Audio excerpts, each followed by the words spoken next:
Hello, dear students. Important topic that is RTI and PIL.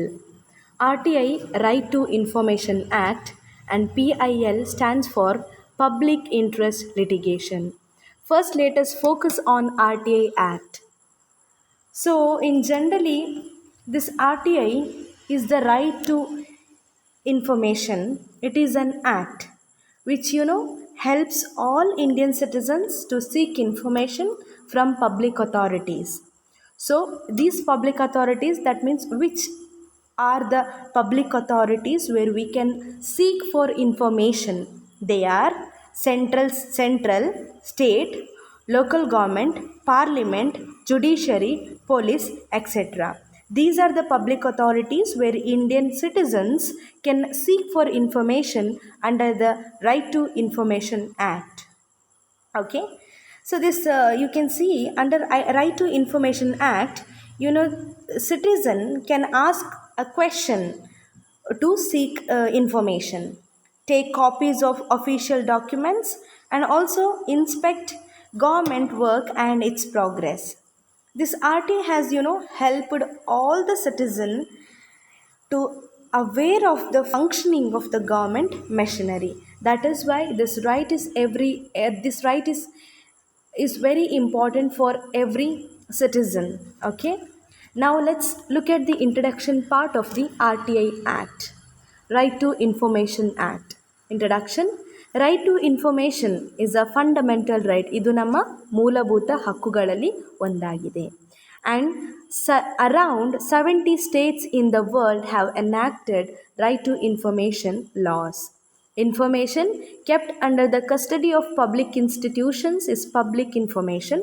So hence all the people have every right to get the information from the public authorities, or they have the right to seek for information which is related to the public authorities. Now, Universal Declaration of Human Rights, International Covenant on Civil and Political Rights, and Universal Declaration on Democracy accepted the importance of the freedom of information.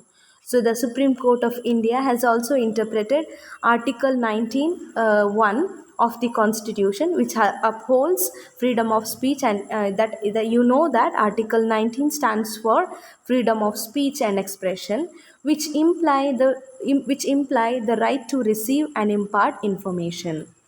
RTI Act is a landmark legislation of Indian Parliament for the enhancement of democracy, human rights, transparency, accountability and good governance. ಈಗ ನಾವು ಕನ್ನಡದಲ್ಲಿ ಮಾಹಿತಿ ಹಕ್ಕು ಅಂತ ಹೇಳ್ತೇವೆ. ಈ ಮಾಹಿತಿ ಹಕ್ಕು ಕಾಯ್ದೆ ಎನ್ನುವುದೇನಿದೆಯೋ ಅದೊಂದು ಮೂಲಭೂತ ಹಕ್ಕು. ನಾನು ಈಗಾಗಲೇ ತಿಳಿಸಿದೆ ನಿಮಗೆ.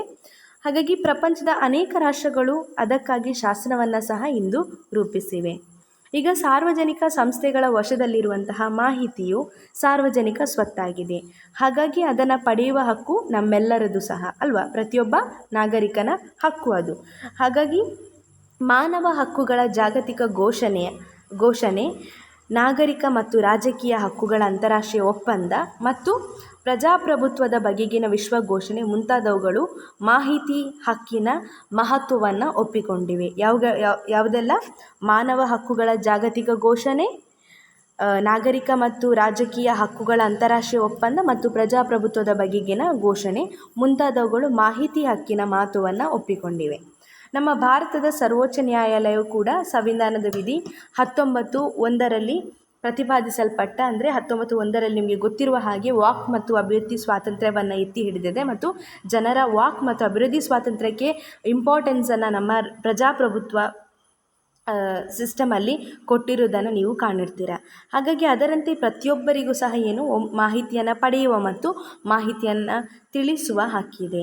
ಭಾರತದ ಸಂಸತ್ತು ರೂಪಿಸಿದ ಮಾಹಿತಿ ಹಕ್ಕು ಶಾಸನ ಏನಿದೆಯೋ ಅದು ಪ್ರಜಾಪ್ರಭುತ್ವ ಆಗಿರಬಹುದು, ಮಾನವ ಹಕ್ಕು ಆಗಿರಬಹುದು, ಆಡಳಿತದ ಉತ್ತರದಾಯಿತ್ವ, ಪಾರದರ್ಶಕತೆ ಮತ್ತು ಉತ್ತಮ ಆಡಳಿತದ ಬೆಳವಣಿಗೆಗೆ ಸಹಕಾರಿಯಾಗ್ತದೆ. ಇದು ಸರಕಾರದಲ್ಲಿ ಯಾವುದೆಲ್ಲ ಸರಕಾರದಲ್ಲಿ ಶಾಸನ ಪ್ರಜಾಪ್ರಭುತ್ವ ಮಾನವ ಹಕ್ಕು, ಆಡಳಿತದ ಉತ್ತರದಾಯಿತ್ವ, ಪಾರದರ್ಶಕತೆ ಮತ್ತು ಉತ್ತಮ ಆಡಳಿತದ ಬೆಳವಣಿಗೆಗೆ ಈ ಮಾಹಿತಿ ಹಕ್ಕು ಪ್ರಮುಖ ಪಾತ್ರವನ್ನು ನಿರ್ವಹಿಸ್ತದೆ. ಅಷ್ಟೇ ಅಲ್ಲದೆ ಅದು ಸಹಕಾರಿಯೂ ಕೂಡ ಹೌದು. ಈಗ ನಾವು ಮಾಹಿತಿ ಹಕ್ಕಿನ ಅರ್ಥವನ್ನು ತಿಳಿದುಕೊಳ್ಳುವ. The meaning of RTI. Right to information is an essential right of every person. The free to flow information and idea lies at the heart of the existence and continuation of democracy.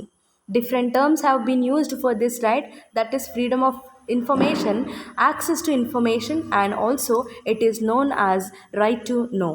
Okay, ಮಾಹಿತಿ ಹಕ್ಕು ಎನ್ನುವಂಥದ್ದು ಪ್ರತಿಯೊಬ್ಬ ಮನುಷ್ಯನಿಗೂ ಸಹ ಅಗತ್ಯವಾಗಿರುವಂಥ ಒಂದು ಅಂಶವಾಗಿದೆ. ಈ ಮಾಹಿತಿ ಮತ್ತು ಅಭಿಪ್ರಾಯಗಳ ಮೂಲಕ, ಮಾಹಿತಿ ಅಂದರೆ ಇನ್ಫಾರ್ಮೇಷನ್, ಮತ್ತು ತಮ್ಮ ಅಭಿಪ್ರಾಯಗಳನ್ನು, ತಮ್ಮ ಒಪಿನಿಯನ್ಸ್ಗಳನ್ನು ಮುಕ್ತವಾಗಿ ಒಂದು ತಿಳಿಸುವಂತಹ ಅಥವಾ ವ್ಯಕ್ತಪಡಿಸುವಂತಹ ಅಧಿಕಾರ ನಮಗೆ ಪ್ರಜಾಪ್ರಭುತ್ವದಲ್ಲಿದ್ದು ಅದು ಪ್ರಜಾಪ್ರಭುತ್ವದ ಮೂಲಾಧಾರವಾಗಿದೆ. ಇಂದು ಈ ಕಾನೂನು ಲಕ್ಷಾಂತರ ಹೃದಯಗಳನ್ನು ಉದ್ದೀಪನಗೊಳಿಸುವುದಷ್ಟೇ ಅಲ್ಲದೆ ಸಾವಿರಾರು ಜನರಿಗೆ ನ್ಯಾಯವನ್ನು ಒದಗಿಸುವಲ್ಲಿ ಪ್ರಮುಖ ಪಾತ್ರವನ್ನು ವಹಿಸುತ್ತಾ ಇವೆ. ಈ ಹಕ್ಕು ಏನಿದೆಯೋ ಅದು ಮಾಹಿತಿ ಸ್ವಾತಂತ್ರ್ಯ, ಮಾಹಿತಿಯ ಈ ಹಕ್ಕನ್ನು ಯಾವುದೆಲ್ಲ ಹೆಸರುಗಳಿಂದ ಕರೀತಾರೆ.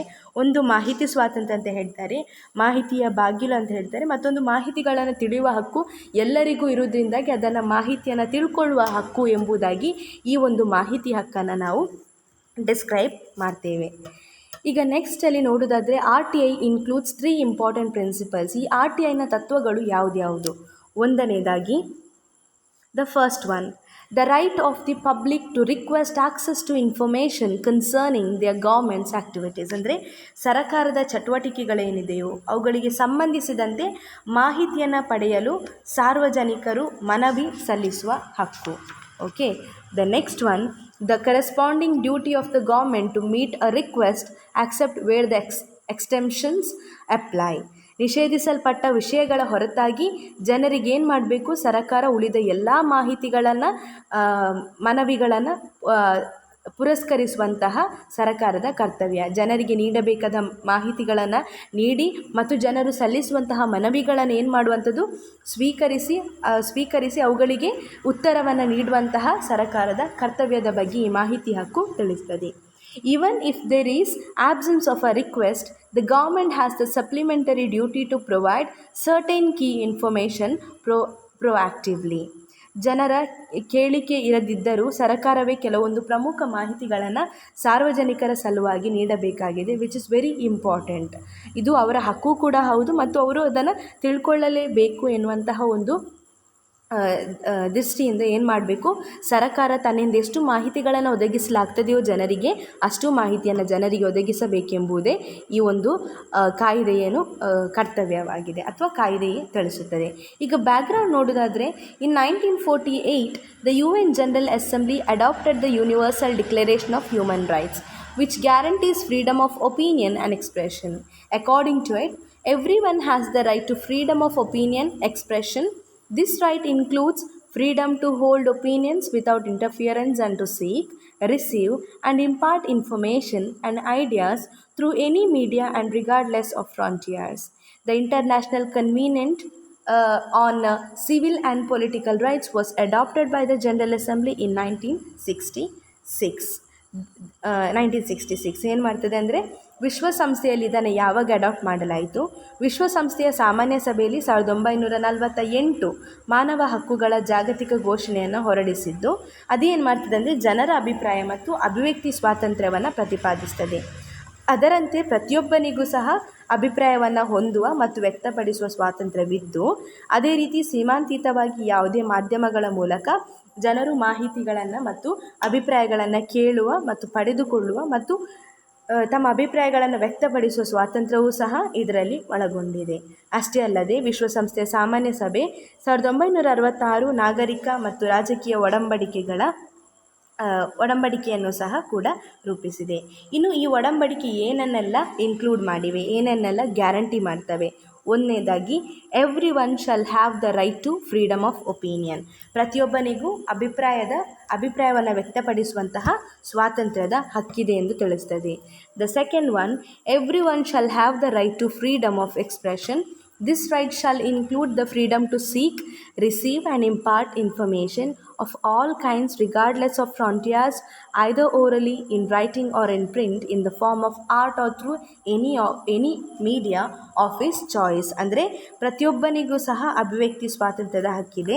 ಇದರ ಜೊತೆಗೆ ವ್ಯಕ್ತಿ ಏನು ಮಾಡ್ಬೋದಂದರೆ ತನ್ನ ಆಯ್ಕೆಯ ಮಾಧ್ಯಮದ ಮೂಲಕ ಯಾವುದೇ ಭೌಗೋಳಿಕ ಗಡಿ ಇಲ್ಲದೆ ಮೌಖಿಕವಾಗಿ, ಲಿಖಿತವಾಗಿ ಅಥವಾ ಮುದ್ರಣದ ಮೂಲಕ, ಮಾಧ್ಯಮದ ಮೂಲಕ ಮಾಹಿತಿಯನ್ನು ಕೇಳುವ, ಪಡೆಯುವ ಮತ್ತು ಮಾಹಿತಿಯನ್ನು ಕೊಡುವ exercise of the rights carries with it special duties and responsibilities. It may therefore be subject to certain restrictions, but these shall only be such as are provided by law and are necessary. ಏನು ಮಾಡುವಂಥದ್ದು, ಈ ಹಕ್ಕಿನ ಚಲಾವಣೆಯಲ್ಲಿ ಕೆಲವು ವಿಶೇಷ ಕರ್ತವ್ಯಗಳು ಮತ್ತು ಹೊಣೆಗಾರಿಕೆಯು ಸೇರಿವೆ. ಹಾಗಾಗಿ ಅದು ಕೆಲವು ನಿರ್ಬಂಧನೆಗಳಿಗೂ ಸಹ ಒಳಪಡಬಹುದು. ಆದರೆ ಈ ನಿರ್ಬಂಧನೆಗಳು ಆಯಾ ದೇಶದ ಕಾನೂನಿನ ಪರಿಮಿತಿಯೊಳಗಡೆ ಮತ್ತು ಅವುಗಳ ಅಗತ್ಯಕ್ಕೆ ಅನುಸಾರವಾಗಿ ಇರುತ್ತವೆ. ಈಗ in 1993 the UN commission on human rights established the office of UN special reporter and freedom of opinion and expression. ಏನಾಯ್ತಂದರೆ ವಿಶ್ವಸಂಸ್ಥೆಯ ಮಾನವ ಹಕ್ಕುಗಳ ಆಯೋಗ 1993ರಲ್ಲಿ ಅಭಿಪ್ರಾಯ ಮತ್ತು ಅಭಿವ್ಯಕ್ತಿ ಸ್ವಾತಂತ್ರ್ಯದ ಬಗ್ಗೆ ಒಮ್ಮತವು ಮೂಡಿಸಲು ವಿಶೇಷ ಕಚೇರಿಯನ್ನು ಸ್ಥಾಪಿಸಿತು. ಹೀಗಾಗಿ ಮಾಹಿತಿ ಹಕ್ಕಿನ ಬಗ್ಗೆ ಕಾಯ್ದೆಗಳು ಅಸ್ತಿತ್ವದಲ್ಲಿದ್ದರೂ ಸಹ ಏನಾಗ್ತದೆ ಅಂದರೆ ಕಳೆದ 10 ವರ್ಷಗಳಲ್ಲಿ ಹಲವಾರು ದೇಶಗಳು ಹೆಚ್ಚು ಪಾರದರ್ಶಕವಾಗಲು ಮತ್ತು ಮಾಹಿತಿಯನ್ನು ಪಡೆಯುವ ಶಾಸನ ರೂಪಿಸಲು ಒದ್ದಾಡುತ್ತಿವೆ. ಈಗ ಪಶ್ಚಿಮ ಯುರೋಪ್ನಲ್ಲಿ, ಜರ್ಮನಿ ಮತ್ತು ಸ್ವಿಟ್ಜರ್ಲ್ಯಾಂಡ್ನಲ್ಲಿ ಇನ್ನೂ ಆ ಬಗ್ಗೆ ಕಾಯ್ದೆಯನ್ನು ರೂಪಿಸಿಲ್ಲ.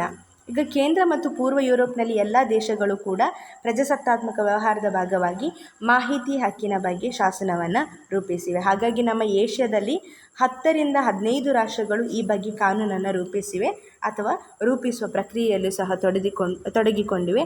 ಅದೇ ರೀತಿ ನಮ್ಮ ಭಾರತದಲ್ಲಿ ಯಾವಾಗ ಅದನ್ನು ರೂಪಿಸಲಾಯಿತು ಅಂದರೆ 2005ರಲ್ಲಿ ಅದನ್ನು ರೂಪಿಸಲಾಯಿತು. ನಾವೀಗ ಫಸ್ಟ್ ರೈಟ್ ಟು ಇನ್ಫಾರ್ಮೇಷನ್ ಆ್ಯಕ್ಟ್ನ ಮಹತ್ವವನ್ನು ತಿಳಿದುಕೊಳ್ಳುವ. See, the right to information allows individuals and groups to protect their rights.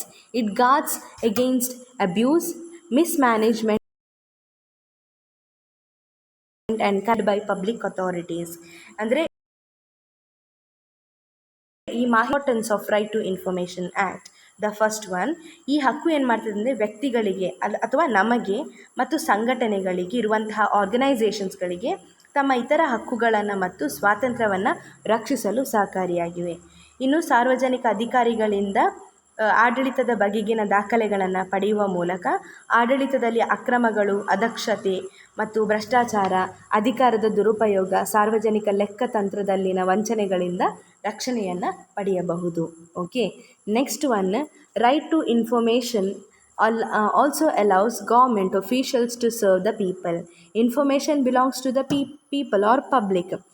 ಗೌರ್ಮೆಂಟಲ್ಲಿರುವಂತಹ ವಿಷಯಗಳು, ಇನ್ಫಾರ್ಮೇಷನ್, ಮಾಹಿತಿಗಳೇನಿದೆ ಅದು ಜನರಿಗೆ ಸೇರಬೇಕಾದ್ದು. ಹಾಗಾಗಿ ಅದನ್ನು ಯಾವುದೇ ರೀತಿಯಲ್ಲಿ ಸರ್ಕಾರ ಮಾಹಿತಿಯನ್ನು ನೀಡದೆ ಜನರಿಂದ ಮುಚ್ಚಿಡುವ ಸಾಧ್ಯತೆಗಳು ಇಲ್ಲಿ ಬಹಳ ಕಡಿಮೆ. ಹಾಗಾಗಿ ಮಾಹಿತಿ ಹಕ್ಕು ಏನು ಮಾಡ್ತದೆ, ಜನರಿಗೆ ಸರ್ಕಾರದಿಂದ ಯಾವ ರೀತಿಯಲ್ಲಿ ಮಾಹಿತಿಯನ್ನು ನೀಡಬೇಕು, ಹೇಗೆ ಯಾವ ಮಾಹಿತಿಯನ್ನು ನೀಡಬೇಕು, ಯಾವ ರೀತಿ ನೀಡಬೇಕು ಎಂಬುದರ ಬಗ್ಗೆ ಕಾನ್ಷಿಯಸ್ ಆಗಿ ಈ ರೈಟ್ ಟು ಇನ್ಫಾರ್ಮೇಷನ್ ಆ್ಯಕ್ಟನ್ನು ಜಾರಿಗೆ ತಂದು ಪ್ರತಿಯೊಬ್ಬ ಜನರಿಗೂ ಸಹ, ಪ್ರತಿಯೊಬ್ಬ ನಾಗರಿಕರಿಗೂ ಸಹ ಗೌರ್ಮೆಂಟಿಂದ ಯಾವುದೆಲ್ಲ ವಿಷಯಗಳನ್ನು ತಿಳ್ಕೊಳ್ಬೇಕು ಅವುಗಳನ್ನೆಲ್ಲ ಜನರಿಗೆ ಮುಟ್ಟಿಸುವಂತಹ ಕರ್ತವ್ಯ ಅದು ಗೌರ್ಮೆಂಟಿದು. ಹಾಗಾಗಿ ಗೌರ್ಮೆಂಟ್ ಈ ಜವಾಬ್ದಾರಿಯನ್ನು ಹೊಂದಿದ್ದು ಪ್ರತಿಯೊಂದು ವಿಷಯದ ಬಗ್ಗೆ, ಪ್ರತಿಯೊಂದು ಮಾಹಿತಿ, ಕಾನೂನುಗಳ ಬಗ್ಗೆ ಅಥವಾ ಪಾಲಿಸೀಸ್ಗಳ ಬಗ್ಗೆ ಗೌರ್ಮೆಂಟ್ ಟೈಮಿಗೆ ಜನರಿಗೆ ಮಾಹಿತಿಯನ್ನು ನೀಡ್ತಾ ಇರಬೇಕು ಎಂಬುದೇ ಈ ಒಂದು ಹಕ್ಕಿನ ಆಶಯವಾಗಿದೆ, ಈ ಒಂದು ಕಾಯ್ದೆಯ ಆಶಯವಾಗಿದೆ. Okay, so right to information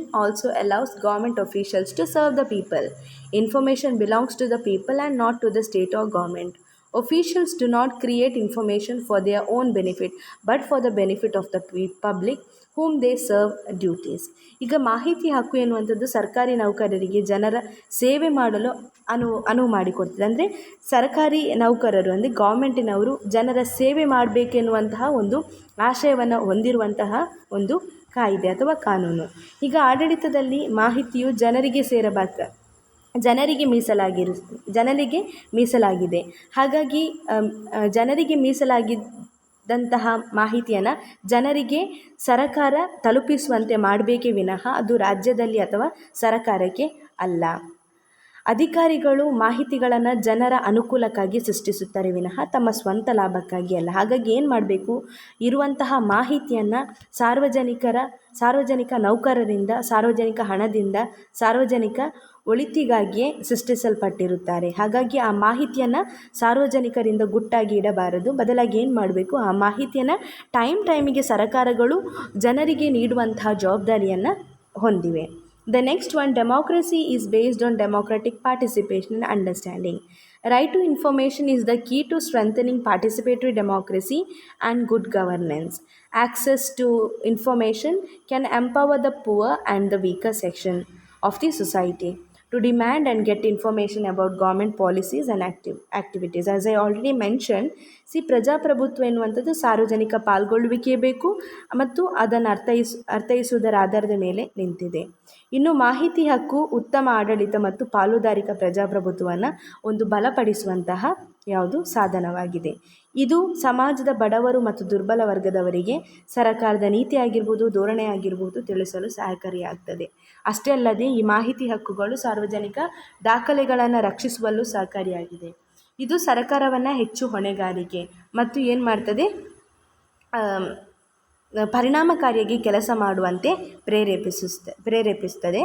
ಅಷ್ಟೇ ಅಲ್ಲದೆ ಗೌರ್ಮೆಂಟ್ನಲ್ಲಿ ಇರುವಂತಹ ಪಾಲಿಸೀಸ್ಗಳ ಬಗ್ಗೆ ಆಗಿರ್ಬೋದು, ಗೌರ್ಮೆಂಟ್ನ ಚಟುವಟಿಕೆಗಳಾಗಿರಬಹುದು, ಆ ಎಲ್ಲ ಪಾಲಿಸೀಸ್ ಮತ್ತು ಚಟುವಟಿಕೆಗಳ ಬಗ್ಗೆ ಜನರಿಗೆ ಟೈಮ್ಗೆ ಮಾಹಿತಿಯನ್ನು ನೀಡುವಂತಹ ಜವಾಬ್ದಾರಿ ನಮ್ಮ ಸರ್ಕಾರದ್ದು. Right to Information Act 2005. So the Right to Information Act is a law enacted by the Parliament of India to provide for setting out the practical regime of right to information for citizen. The act applies to all the states and union territories of India except state of Jammu and Kashmir, which is covered under state level law. Under the provisions of the act, any citizen may request information from a public authority which is requires to reply expeditiously or within 30 days. The act also requires every public authority to computerize their records for wide dissemination and proactively publish certain categories of information so that a citizen need minimum recourse to request for information formally. So this act, RTI Act, which was passed by the Parliament on 15th July 2005, is a revolutionary law which empowers the people to get an effective mechanism to solve some of the problems of their lives. ಈಗ ಈ ಭಾರತ ಸಂಸತ್ತು ರೂಪಿಸಿದ ಮಾಹಿತಿ ಹಕ್ಕು ಕಾಯ್ದೆ ಸರ್ಕಾರದ ಕಾರ್ಯಗಳ ಬಗ್ಗೆ, ತೀರ್ಮಾನಗಳ ಬಗ್ಗೆ ಜನರಿಗೆ ತಿಳುವಳಿಕೆಯನ್ನು ನೀಡುವಂಥ ಉತ್ತಮ ಸಾಧನ. ಇದು ಸಾವಿರಾರು ಜನರಿಗೆ ನ್ಯಾಯ ದೊರಕಿಸಿಕೊಟ್ಟಿವೆ. ಭಾರತದ ಈ ಅಧಿನಿಯಮ ಜಮ್ಮು ಕಾಶ್ಮೀರ ಹೊರತಾಗಿ ದೇಶದ ಎಲ್ಲ ರಾಜ್ಯಗಳಿಗೆ ಕೇಂದ್ರಾಡಳಿತ ಪ್ರದೇಶ ಅನ್ವಯವಾಗ್ತದೆ.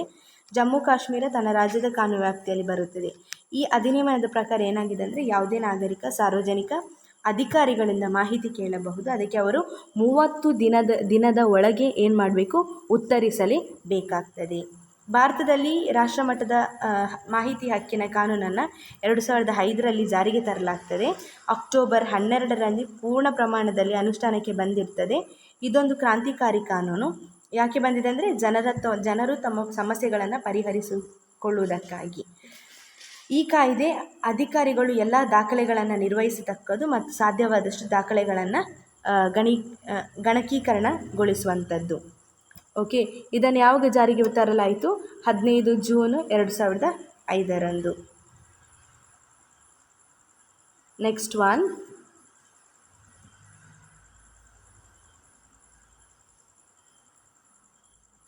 ಇಲ್ಲಿ 15 June, this was passed in 15th June 2005 and it came into existence in October 12, 2005.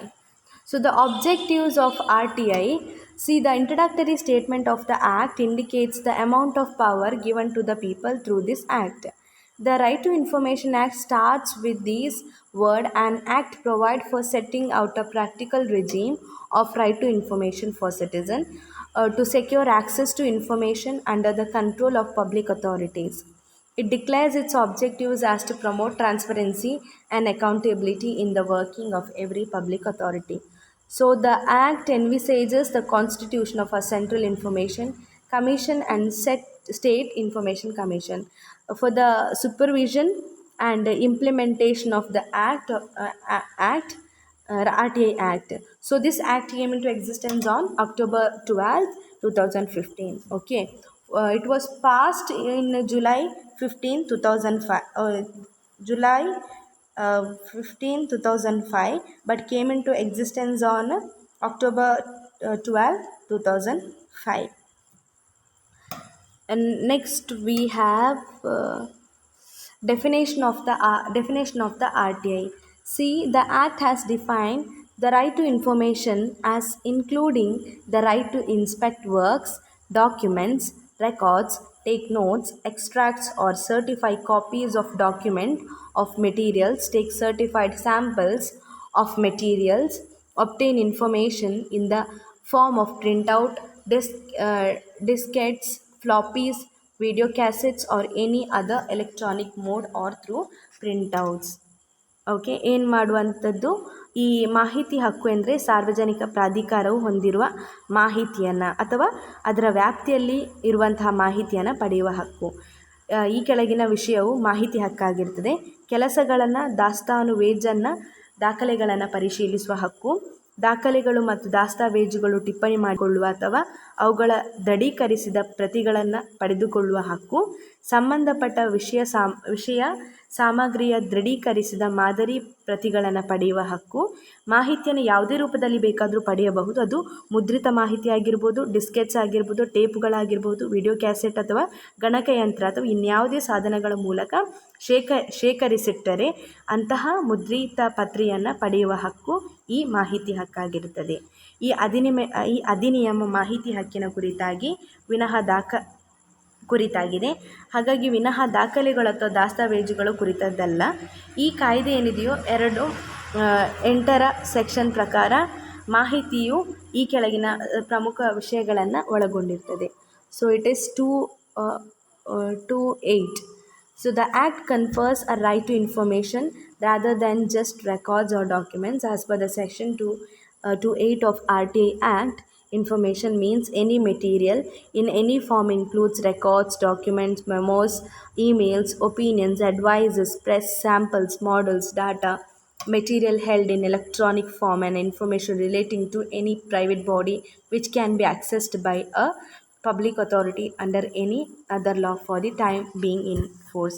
ದಾಖಲೆಗಳು, ದಾಸ್ತಾವೇಜುಗಳು, ಮೆಮೊಗಳು, ಇಮೇಲ್ಸ್ಗಳು, ಅಭಿಪ್ರಾಯ, ಸಲಹೆ, ಪತ್ರಿಕಾ ಹೇಳಿಕೆ, ಸುತ್ತೋಲೆ, ಆದೇಶಗಳು, ಲಾಗ್ ಬುಕ್ಗಳು, ಕರಾರುಗಳು, ವರದಿ, ಕಾಗದ ಪತ್ರ, ನಮೂನೆ, ಮಾದರಿ, ಯಾವುದೇ ವಿದ್ಯುನ್ಮಾನ ರೂಪದಲ್ಲಿ ಹೊಂದಿರುವ ದತ್ತಾಂಶ, ಕಾನೂನಿನ ಚೌಕಟ್ಟಿನೊಳಗೆ ಮತ್ತು ಸಾರ್ವಜನಿಕ ಅಧಿಕಾರಿಗಳಿಗೆ ಪ್ರವೇಶ ಇರುವ ಖಾಸಗಿ ಸಂಸ್ಥೆಗಳ ಮಾಹಿತಿಗಳು. ಎಲ್ಲ ಮಾಹಿತಿಗಳು ಜನರಿಗೆ ಟೈಮ್ ಟು ಟೈಮ್ ತಲುಪುವ ಅಥವಾ ಜನರಿಗೆ ತಿಳ್ಕೊಳ್ಳುವಂಥ ಹಕ್ಕುಗಳು ಇದಾಗಿವೆ. ನೆಕ್ಸ್ಟ್ ಒನ್ ಪ್ರಾಬ್ಲಮ್ಸ್ ಆಫ್ ಯಾವ ರೀತಿಯ ಸಮಸ್ಯೆ ಅಥವಾ ನ್ಯೂನತೆಗಳನ್ನು ಈ ಕಾಯ್ದೆ ಹೊಂದಿದೆ. The first one, there is lack of awareness and preparedness among officials about their roles and duties regarding RTI. ಅಂದರೆ ಮಾಹಿತಿ ಹಕ್ಕು ಶಾಸನದನ್ವಯ ತಾವು ನಿರ್ವಹಿಸಬೇಕಾದ ಕರ್ತವ್ಯ ಮತ್ತು ಪಾತ್ರದ ಬಗ್ಗೆ ಅಧಿಕಾರಿಗಳಲ್ಲಿ ಸರಿಯಾದ ಒಂದು ತಿಳುವಳಿಕೆ ಇಲ್ಲ. ಹಾಗಾಗಿ ಅವರಿಗೆ ತಿಳುವಳಿಕೆ ಇಲ್ಲದಿದ್ದಾಗ ಹೇಗೆ ಅದನ್ನು ಜನರಿಗೆ ಕನ್ವೆ ಮಾಡ್ತಾರೆ. So this is also one of the problem. Now there is the non-availability of PIOS and internal appellate authorities. ಅನುಷ್ಠಾನ ಮಾಡುವ ಸಿಬ್ಬಂದಿಗಳಲ್ಲಿ ಪಾರದರ್ಶಕತೆ ಮತ್ತು ಪ್ರಾಮಾಣಿಕತೆಯ ಕೊರತೆ ಇರುವುದರಿಂದ ನಾವು ಥಿಂಕ್ ಮಾಡಬೇಕು ಅದನ್ನು ಹೀಗೆ ಇರೋದ್ರಿಂದಾಗಿ ಈ ಜನರಿಗೆ ಯಾವ ರೀತಿಯ ಒಂದು ಇನ್ಫಾರ್ಮೇಷನನ್ನು ಮಾಹಿತಿಯನ್ನು ಎಷ್ಟು ಒಂದು ಪರಿಣಾಮಕಾರಿಯಾಗಿ ನೀಡಬಹುದು ಎಂಬುದು ಒಂದು ದೊಡ್ಡ ಪ್ರಶ್ನೆಯಾಗಿರ್ತದೆ. The next one, there as the attitude of resistance and refusal to accept applications. ಮಾಹಿತಿ ಅಧಿಕಾರಿಗಳು ಅಥವಾ ಅಪೀಲು ಪ್ರಾಧಿಕಾರದ ಅಧಿಕಾರಗಳ ಲಭ್ಯತೆಯ ಕೊರತೆ ಇದೆ. ಮಾಹಿತಿ ಬಯಸುವ ವ್ಯಕ್ತಿಗಳು ಕಚೇರಿಗೆ ತೆರಳಿದಾಗ ಏನು ಮಾಡ್ತಾರೆ, ಕೆಲವೊಮ್ಮೆ ವೈಯಕ್ತಿಕವಾಗಿ ಭೇಟಿಯಾಗಲು ಅಧಿಕಾರಿಗಳು ಸಿಗುವುದಿಲ್ಲ. ಅಂದರೆ ಕೆಲವೊಂದು ಸಲ ನೆಗ್ಲೆಕ್ಟ್ ಮಾಡುವಂಥದ್ದನ್ನು ನಾವು ಕಾಣ್ತೇವೆ. ಸೊ ಇದು ಸಹ ಒಂದು ರೀತಿಯ ನ್ಯೂನ್ಯತೆ ಅಂತ ಹೇಳಬಹುದು. ಯಾವುದದು? ಸರ್ಕಾರಿ ಗೌರ್ಮೆಂಟ್, ನಮ್ಮ ಗೌರ್ಮೆಂಟ್ ಇದು. There is non-availability of data based with government departments from which to source the information requested. See, ಕೆಲವು ಅಧಿಕಾರಿಗಳು ಮನವಿಗಳನ್ನು ತಿರಸ್ಕರಿಸುವ ಅಥವಾ ತೆಗೆದುಕೊಳ್ಳಲು ನಿರಾಕರಿಸುವ ಮನೋಭಾವವನ್ನು ಹೊಂದಿರ್ತಾರೆ. ಹಾಗಾಗಿ ಇಂತಹ ಒಂದು ರೈಟ್ ಜನರಿಗೆ ಅದು ಉಪಯೋಗ ಆಗದೆ, ಕೆಲವೊಮ್ಮೆ ಉಪಯೋಗ ಆಗದೇ ಇರುವಂತಹ ಸಂದರ್ಭಗಳೇ ಜಾಸ್ತಿ ಆಗಿರ್ತದೆ. Next one, there is also the lack of adequate resources for proper implementation of RTI. ಅಂದರೆ ಮಾಹಿತಿ ಹಕ್ಕನ್ನು ಸೂಕ್ತವಾಗಿ ಪರಿಣಾಮಕಾರಿಯಾಗಿ ಜಾರಿಗೊಳಿಸಲು ಸಂಪನ್ಮೂಲದ ಕೊರತೆ ಇರುವುದರಿಂದಾಗಿ ಹೆಚ್ಚಾಗಿ ಏನಾಗ್ತದೆ, ಈ ಹಕ್ಕು ಜನರು ಹೆಚ್ಚಿನ ಮಟ್ಟದಲ್ಲಿ ಎಂಜಾಯ್ ಮಾಡಲು ಅವಕಾಶಗಳು ಇರುವುದಿಲ್ಲ. Next one, several instances of harassment and threat have come to light which are faced by citizens who try to file information request. ಸಾರ್ವಜನಿಕ ಮಾಹಿತಿ ಅಧಿಕಾರಿಗಳು ಕೆಲವು ವೇಳೆ ನಿಗದಿತ ಶುಲ್ಕಕ್ಕಿಂತ ಹೆಚ್ಚು ಶುಲ್ಕವನ್ನು ವಸೂಲಿ ಮಾಡ್ತಾರೆ. ಇದು ಸಹ ಒಂದು ರೀತಿಯ ನ್ಯೂನ್ಯತೆ ಅಂತ ಹೇಳ್ಬೋದು ಇದರಲ್ಲಿ ಕಾಣಬರುವಂಥ ಸಮಸ್ಯೆಗಳಿಗೆ. ಅಷ್ಟೇ ಅಲ್ಲದೆ ಮಾಹಿತಿ ಕೇಳುವ ನಾಗರಿಕರು ಯಾರು ಇರ್ತಾರೋ ಅಧಿಕಾರಿಗಳಿಗೆ ಬೆದರಿಕೆ ಹಾಕಿದ ಮತ್ತು ಕಿರುಕುಳ ನೀಡಿದ ಉದಾಹರಣೆಗಳು ಬೆಳಕಿಗೆ ಬಂದಿರುವಂಥದ್ದನ್ನು ನಾವು ಕಾಣ್ತೇವೆ. ಅಂದರೆ ಕೇವಲ ಇಲ್ಲಿ ನಾಗರಿಕರಿಗೆ ಮಾತ್ರ ಅಲ್ಲ ಇದರಿಂದ problems, even the workers of employees of government also faces some of the problems in this. Okay, so let's move on to the next topic, that is public interest litigation. So meaning of PIL, public interest litigation. Public interest litigation is a right given to members of the public to maintain an action for any violation of constitutional provision of breach of public duty. It is a method of judicial redressal of public complaint. Usually, public interest litigation is meant for the enforcement of fundamental or other legal right of the people who are weak socially and economically. So, this public interest litigation is litigation for the protection of the public interest. So, in PIL, public interest litigation, the right to file suit is given to a member of the public or maybe non-governmental organization, an institution or an individual. So we can see this, ಕನ್ನಡದಲ್ಲಿ ನಾವು ಸಾರ್ವಜನಿಕ ಹಿತಾಸಕ್ತಿ ಮೊಕದ್ದಮೆ ಅಂತ ಹೇಳ್ತೇವೆ. ಅಂದರೆ ಸಾರ್ವಜನಿಕರ ಹಿತಾಸಕ್ತಿಯನ್ನು ಸಂರಕ್ಷಿಸಲು ನಡೆಸುವಂತಹ ಮೊಕದ್ದಮೆ ಅಥವಾ ಒಂದು ಕಾನೂನು ಹೋರಾಟ. ಈ ಸಾರ್ವಜನಿಕ ಹಿತಾಸಕ್ತಿ ಮೊಕದ್ದಮೆಯಲ್ಲಿ ಸಾರ್ವಜನಿಕ ಸಮೂಹದ ಸದಸ್ಯನಿಗೆ ಅಥವಾ ಸರ್ಕಾರೇತರ ಸಂಘಟನೆಗೆ ಅಥವಾ ಸಂಸ್ಥೆಗೆ ಅಥವಾ ಯಾವುದೇ ಸಾಮಾನ್ಯ ವ್ಯಕ್ತಿಗೆ ನ್ಯಾಯಾಲಯದಲ್ಲಿ ಕೇಸೊಂದನ್ನು ದಾಖಲಿಸುವ ಹಕ್ಕು ಇರ್ತದೆ. ಹೀಗೆ ಸಂವಿಧಾನಿಕವಾಗಿ ಅಥವಾ ಕಾನೂನಾತ್ಮಕವಾಗಿ ನಿಗದಿಸಲ್ಪಟ್ಟಿರುವಂತಹ ಸಾರ್ವಜನಿಕ ಹುದ್ದೆಗೆ ಸಂಬಂಧಿಸಿದ ಕರ್ತವ್ಯಗಳನ್ನು ಅಥವಾ ಹೊಣೆಗಾರಿಕೆಗಳನ್ನು ಉಲ್ಲಂಘಿಸಿರುವ ಸಂದರ್ಭದಲ್ಲಿ ಆ ಕುರಿತಂತೆ ಕಾನೂನನ್ನು ಎತ್ತಿ ಹಿಡಿಯಲು ದೇಶದ ಪ್ರತಿಯೊಬ್ಬನಿಗೂ ಸಹ ನೀಡಿರುವ ಹಕ್ಕನ್ನೇ ನಾವು PIL, ಪಬ್ಲಿಕ್ ಇಂಟ್ರೆಸ್ಟ್ ಲಿಟಿಗೇಷನ್ ಎಂದು ಕರೆಯುತ್ತೇವೆ. ಇದು ಸಾರ್ವಜನಿಕ ದೂರಿನ ಕುರಿತಂತೆ ನ್ಯಾಯಿಕ ವಿಧಾನದ ಮೂಲಕ ಪರಿಹಾರ ಕಂಡುಕೊಳ್ಳುವಂತಹ ಒಂದು ವಿಧಾನ. ಇದು ಸಾರ್ವಜನಿಕ ದೂರಿನ ಕುರಿತಂತೆ ನ್ಯಾಯಿಕ ವಿಧಾನವನ್ನು ಹೊಂದಿರುವ ಮೂಲಕ ಪರಿಹಾರ ಕಂಡುಕೊಳ್ಳುವಂತಹ ವಿಧಾನವಾಗಿದೆ. The concept of PIL is in accordance with the objectives enshrined in Article 39A of the Constitution of India, which protect and deliver prompt social justice with the help of law. PIL ಎಂಬ ಪರಿಕಲ್ಪನೆ ಸಂವಿಧಾನದ 39A ಎಂಬ ವಿಧಿಯಲ್ಲಿ ಪ್ರಸ್ತಾಪಿಸಲಾಗಿರುವಂತೆ ಕಾನೂನಿನ ಬಳಕೆಯ ಮುಖಾಂತರ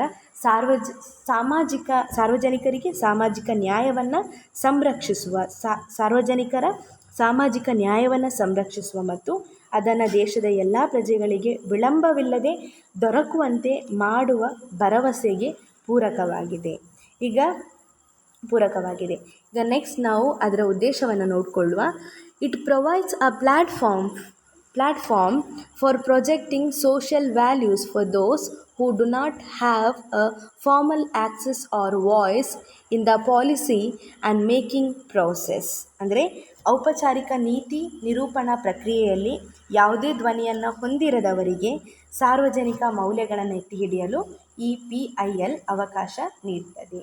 next one, public interest litigation ಎನ್ನುವಂಥದ್ದು it helps judicial intervention in the cases where the rules are not complete complied with due to indifference, ಅಂದರೆ ಅಲಕ್ಷ್ಯದಿಂದಾಗಿ ಒಂದು ವೇಳೆ ನಿಯಮಗಳನ್ನು ಅನುಸರಣೆ ಮಾಡದೇ ಇದ್ದ ಪ್ರಸಂಗಗಳಲ್ಲಿ ನ್ಯಾಯಿಕ ಮಧ್ಯಪ್ರವೇಶಕ್ಕೆ ಈ PIL ಅವಕಾಶ ಮಾಡಿಕೊಡ್ತದೆ.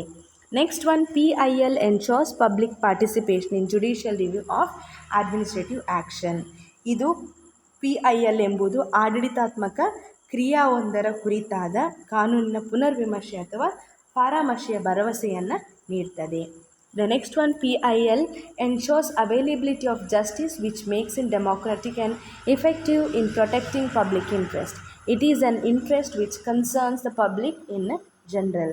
ಸಾರ್ವಜನಿಕ ಹಿತಾಸಕ್ತಿಯನ್ನು ಕಾಪಾಡುವಲ್ಲಿ ಅಷ್ಟೇ ಅಲ್ಲದೆ ಪ್ರಜಾಸತ್ತಾತ್ಮಕ ವ್ಯವಸ್ಥೆಯು ಪರಿಣಾಮಕಾರಿಯಾಗಿರುವಂತೆ ಮಾಡುವಲ್ಲಿ ನಮಗೆ ನ್ಯಾಯ ದೊರಕಿಸಿಕೊಡುವಲ್ಲಿ ಪ್ರಮುಖ ಪಾತ್ರವನ್ನು ವಹಿಸುವಂತಹ ಒಂದು ಪ್ರಮುಖ ಕಾನೂನು ಹೋರಾಟವಾಗಿದೆ. It concern with the welfare and rights of the community or class. ಅಂದರೆ ಈ ಸಾರ್ವಜನಿಕ ಹಿತಾಸಕ್ತಿ ಮೊಕದ್ದಮೆ ಎನ್ನುವಂಥದ್ದು ಸಮುದಾಯ ಅಥವಾ ಸಾಮಾಜಿಕ ವರ್ಗವೊಂದರ ಹಕ್ಕುಗಳನ್ನಾಗಿರಬಹುದು, ಕಲ್ಯಾಣವನ್ನು ಕಾಯುವ ವಿಸ್ತೃತ ಗುರಿಯನ್ನು ಹೊಂದಿರುವಂಥದ್ದು ಆಗಿವೆ. ಉದಾಹರಣೆಗೆ ಜೀತದಾಳುಗಳ ಹಿತಾಸಕ್ತಿ ಸಂರಕ್ಷಣೆ ಆಗಿರಬಹುದು. ಯಾವುದರಲ್ಲೆಲ್ಲ ಕಾನೂನು ಹೋರಾಟ ಆಗ್ತದೆ ಇದನ್ನು ಬಳಸಿಕೊಂಡು ಒಂದು ಜೀತದಾಳುಗಳ ಹಿತಾಸಕ್ತಿ ಸಂರಕ್ಷಣೆ, ಹಂಗಾಮಿ ಶ್ರಮಿಕರ ಶೋಷಣೆಯ ನಿವಾರಣೆ, ಪರಿಸರ ಮಾಲಿನ್ಯ ತಡೆಗಟ್ಟುವಂಥದ್ದು, SC ST ಮತ್ತು OBC ವರ್ಗಗಳಿಗೆ ಸೇರಿದವರಿಗೆ ನೀಡುವ ಹಿಂಸೆಯ ತಡೆಗಟ್ಟುವುದು, ಆಹಾರದಲ್ಲಿ ಕಲಬೆರಕೆ ತಡೆಗಟ್ಟುವುದು ಇತ್ಯಾದಿ ಇಂತಹ ವಿಷಯಗಳ ಕುರಿತಂತೆ ಈ ಹಿಂದೆ PILಯನ್ನು ಬಳಕೆ ಮಾಡಲಾಗಿದೆ, ಇನ್ನೂ ಸಹ ಬಳಕೆ ಮಾಡಬಹುದು. Next one, procedure for filing PIL. Any public spirited person can file a PIL. It is not necessary that a petitioner has suffered some injury of his own or has had personal grievance. A PIL can be filed in any high court or directly to the Supreme Court as well. However, the courts can admit a PIL even if it is not made in the manner of a formal complaint. So the court can initiate a PIL even on receiving letter addressed to the court with or without affidavit. Once a PIL has been filed, it cannot be subsequently withdrawn. ಅಂದರೆ ಸಾರ್ವಜನಿಕ ಸ್ಫೂರ್ತಿಯ ಯಾವುದೇ ವ್ಯಕ್ತಿಯು PIL ಹೂಡಬಹುದು. ಹಾಗೆ ಮೊಕದ್ದಮೆ ಹೂಡುವಾತನಿಗೆ ವೈಯಕ್ತಿಕವಾಗಿ ಅನ್ಯಾಯವಾಗಿರಬೇಕಾದ ಅಥವಾ ಆತ ವೈಯಕ್ತಿಕವಾಗಿ ತೊಂದರೆಗೊಳಗಾಗಿರಬೇಕಾದ ಅಗತ್ಯವಿರುವುದಿಲ್ಲ. ಈಗ PIL ಅನ್ನು ರಾಜ್ಯದ ಉನ್ನತ ನ್ಯಾಯಾಲಯದಲ್ಲಿ ಅಥವಾ ದೇಶದ ಪರಮೋನ್ನತ ನ್ಯಾಯಾಲಯದಲ್ಲಿ ದಾಖಲಿಸಬಹುದು. ಇದನ್ನು ನ್ಯಾಯಾಲಯ ಯಾವುದೇ ದೂರನ್ನು ನೀಡಬೇಕಾದ ಔಪಚಾರಿಕ ಕ್ರಮದಲ್ಲಿ ಮಾಡಿಲ್ಲದಿದ್ದರೂ ಸ್ವೀಕರಿಸಬಹುದು. ಅಂದರೆ ಒಂದು ವೇಳೆ ಕೇಸನ್ನು ಫೈಲ್ ಮಾಡುವಾಗ ಅದು ಔಪಚಾರಿಕ ಕ್ರಮದಲ್ಲಿ ಇಲ್ಲದಿದ್ದರೂ ಸಹ ಈ ಕೇಸನ್ನು ನ್ಯಾಯಾಲಯ ಸ್ವೀಕರಿಸಲೇಬೇಕಾಗ್ತದೆ. ಅಫಿಡವಿಟ್ ಸಹಿತವಾಗಿ ಅಥವಾ ಅದಿಲ್ಲದೆ ನ್ಯಾಯಾಲಯಕ್ಕೆ ಬರೆದುಕೊಳ್ಳದ ಪತ್ರದ ಪ್ರಕಾರವೂ ನ್ಯಾಯಾಲಯ ತಾನಾಗಿಯೇ PILಗೆ ಚಾಲನೆಯನ್ನು ನೀಡಬೇಕು. ಒಮ್ಮೆ ಇದನ್ನು ಹೂಡಿದ ನಂತರ ಮತ್ತೆ ಹಿಂತೆಗೆದುಕೊಳ್ಳುವ ಹಾಗೆ ಇಲ್ಲ. So this is the procedure for filing PIL. Next, abuse of PIL. The judiciary has to be extremely careful to see that in the name of public interest there should not be a personal or private interest involved. The Supreme Court must not allow the process to be abused. Over the years, PIL has generated into private interest litigation, political interest litigation and also publicity interest litigation. So ನ್ಯಾಯಾಂಗವು PIL ಅನ್ನು ಒಪ್ಪಿಕೊಳ್ಳುವಾಗ ಅದರಲ್ಲಿ ಯಾವುದೇ ವ್ಯಕ್ತಿಗತ ಅಥವಾ ಖಾಸಗಿ ಆಸಕ್ತಿಗಳು ಒಳಗೊಂಡಿಲ್ಲವೆಂಬುದನ್ನು ಖಚಿತಪಡಿಸಿಕೊಳ್ಬೇಕು. ಇಂತಹ ಮೊಕದ್ದಮೆಯ ಪ್ರಕ್ರಿಯೆಯು ಕಾಲಾಂತರದಲ್ಲಿ ದುರ್ಬಳಕೆಯಾಗದಂತೆ ಏನು ಮಾಡಬೇಕಂದ್ರೆ ಸುಪ್ರೀಂ ಕೋರ್ಟ್ ನೋಡಿಕೊಳ್ಬೇಕು. ಅಂದರೆ PIL ಎಂಬುದು ಕ್ರಮೇಣ ಖಾಸಗಿ ಆಸಕ್ತಿಯ ಮೊಕದ್ದಮೆಯಾಗಿ, ರಾಜಕೀಯ ಆಸಕ್ತಿಯ ಮೊಕದ್ದಮೆಯಾಗಿ ಅಥವಾ ಕೇವಲ ಪ್ರಚಾರದ ಆಸಕ್ತಿಯ ಮೊಕದ್ದಮೆಯಾಗಿ ಪರ್ಯಾವಸನಗೊಳ್ಳದಂತೆ ನ್ಯಾಯಾಲಯ ಎಚ್ಚರಿಕೆಯ ಕ್ರಮವನ್ನು ವಹಿಸಬೇಕು. ನಾವು to prevent the abuse of the process of resorting to PILI, to prevent ಅಂದರೆ PILನ ದುರ್ಬಳಕೆಯನ್ನು ತಡೆಗಟ್ಟುವ ಕ್ರಮಗಳು. Measures to prevent abuse of PILI. Measures to prevent the abuse of PILI ಅಂದರೆ PILನ್ನು ದುರ್ಬಳಕೆ ಮಾಡುವಲ್ಲಿ ತಡೆಗಟ್ಟುವ ಕ್ರಮಗಳು ಯಾವುದು? So to prevent the abuse of the process of resorting PIL, the court should provide for procedural guidelines in their rules. ಏನು ಮಾಡುವಂಥದ್ದು? PILನ ದುರ್ಬಳಕೆಯನ್ನು ತಡೆಗಟ್ಟಲು ನ್ಯಾಯಾಲಯ ಅದಕ್ಕೆ ಸಂಬಂಧಪಟ್ಟಂತೆ ಪ್ರೊಸೀಜರಲ್ ವೈಧಾನಿಕ ಮಾರ್ಗದರ್ಶನದಲ್ಲಿ ಸೂಕ್ತ ನಿಯಮಗಳನ್ನು ಸೇರಿಸಬೇಕು. So these rules should allow the legal practitioners, public institutions, NGOs are registered as non-profit organizations, legal aid clinics to be considered eligible to apply. ಅಂದರೆ ಇಂತಹ ನಿಯಮಗಳು ನ್ಯಾಯವಾದಿಗಳನ್ನು, ಸಾರ್ವಜನಿಕ ಸಂಸ್ಥೆಗಳನ್ನು, ಲಾಭೋದ್ದೇಶ ರಹಿತ ಸಂಘಟನೆಗಳನ್ನು, ಕಾನೂನು ಸಹಾಯ ನೀಡುವ ಸಂಸ್ಥೆಗಳನ್ನು ಇಂತಹ ಮೊಕದ್ದಮೆ ಹೂಡಲು ಅರ್ಹರೆಂದು ನಿಗದಿಸಬೇಕು. And the applicant should also give in detail the impact of the PIL in maintaining human rights of a group of community. ಈಗ ಇಂತಹ ಮೊಕದ್ದಮೆ ಹೂಡುವಾತ PILನ ಪರಿಣಾಮವಾಗಿ ಯಾವುದೇ ಮಾನವ ಸಮುದಾಯದ ಮಾನವ ಹಕ್ಕುಗಳ ಉಲ್ಲಂಘನೆಯಾಗದಂತೆ ಭರವಸೆ ನೀಡಬೇಕು ಅಥವಾ ಆ ಸಂಬಂಧವಾದ ಸರಿಯಾದ ಮಾಹಿತಿಯನ್ನು ನೀಡಬೇಕು. ನೆಕ್ಸ್ಟ್ ಒನ್,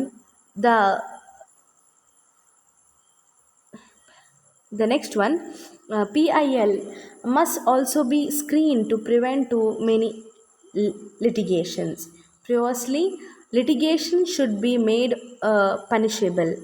ಅಂದರೆ PIL ಹೂಡುವಾತ ಹಲವು ಅಂತಹ ಮೊಕದ್ದಮೆಗಳಿಗೆ ಅವಕಾಶವಾಗದಂತೆ ಹಾಕಬೇಕು. ತೀರಾ ಕ್ಷುಲ್ಲಕವಾದ ಮೊಕದ್ದಮೆಗಳನ್ನು ಹೂಡುವಾಗ ಆ ಕುರಿತು ದೂರುದಾರರಿಗೆ ಸೂಕ್ತ ಶಿಕ್ಷೆಯು ದೊರಕುವಂತಿರಬೇಕು. ಇದರಿಂದ PIL ಹೂಡುವವರು ಬಹಳ ಜಾಗರೂಕವಾಗಿರಬೇಕು. And this will make the people filing PIL responsible and accountable. So it is a remedy which is available to many citizens at a cheaper cost, but it should not be used by an litigants as a means to file personal complaints. PIL ಎಂಬುವಂಥದ್ದು ಸಾಮಾನ್ಯವಾಗಿ ಕಡಿಮೆ ಖರ್ಚಿನ ದರವಾಗಿರುವ ಕಾರಣ ಯಾವುದೇ ವ್ಯಕ್ತಿ ತನ್ನ ವೈಯಕ್ತಿಕ ದೂರನ್ನು ಸಾರ್ವಜನಿಕ ದೂರಾಗಿ ದಾಖಲಿಸುವ ಪ್ರಯತ್ನ ಮಾಡದಂತೆ ನೋಡಿಕೊಳ್ಬೇಕು. So this is about PIL. So these both are important topics you have to focus for your exams. If you have any doubts regarding this, you can contact me. Thank you, dear students.